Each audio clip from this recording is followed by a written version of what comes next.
السلام علیکم دوستو، ہماری آج کی ویڈیو کا عنوان ہے دنیا کو اپنی نظر سے دیکھنا چھوڑ دیں۔ ایک 24 سال کا لڑکا چلتی ٹرین سے باہر دیکھ کر اونچی آواز میں چلاتا ہے کہ دیکھو بابا، درخت پیچھے رہ گئے ہیں، ہم بہت تیزی سے آگے جا رہے ہیں۔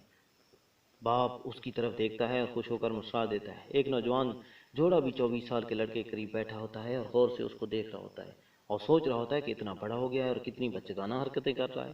شاید یہ کوئی ذہنی مریض ہے جو باپ کو پریشان کر رہا ہے۔ اچانک سے پھر لڑکا چلاتا ہے، دیکھو بابا، بادل بھی ہمارے ساتھ ساتھ بھاگ رہے ہیں۔ آخر کار اس جوڑے سے رہا نہ گیا اور لڑکے کے باپ کو کہنے لگے کہ آپ اپنے بیٹے کو کسی اچھے ماہر نفسیات کے پاس کیوں لے کر نہیں جاتے؟ بوڑھا آدمی مسکرایا اور کہا، ہم ابھی ڈاکٹر کے پاس سے آ رہے ہیں، لیکن ماہر نفسیات کے پاس سے نہیں، ہم ہسپتال سے واپس آ رہے ہیں۔ میرا بیٹا پیدائشی اندھا تھا، اس نے آج پہلی دفعہ دنیا کو اپنی نظر سے دیکھا ہے۔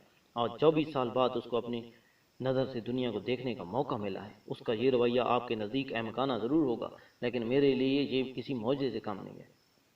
وہ جوڑا لڑکے کے باپ کے پاس آ کر بہت سے انکہے الفاظ اور آنکھوں میں شرمندگی کے آنسو لیے ہوئے بیٹھ جاتا ہے اور ان کی خوشی میں شامل ہوتا ہے۔ حاصل کلام کچھ یوں ہے، دنیا میں ہر انسان کی کوئی نہ کوئی کہانی ضرور ہوتی ہے، لیکن ہم لوگ بہت جلد ان کے ذاتی معاملات میں دخل اندازی کرنا اور رائے دینا اپنا فرض سمجھتے ہیں، یہ نہ جانتے ہوئے کہ وہ کون ہے اور ان کو کیا مسائل درپیش ہیں۔ اس کہانی کا سچ بھی آپ کے لیے حیران کن ہے۔ دوسروں کی زندگی میں جھانکنے کی بجائے اور رائے دینے کی بجائے اپنی زندگی پر توجہ دیں۔ والسلام، بہت شکریہ۔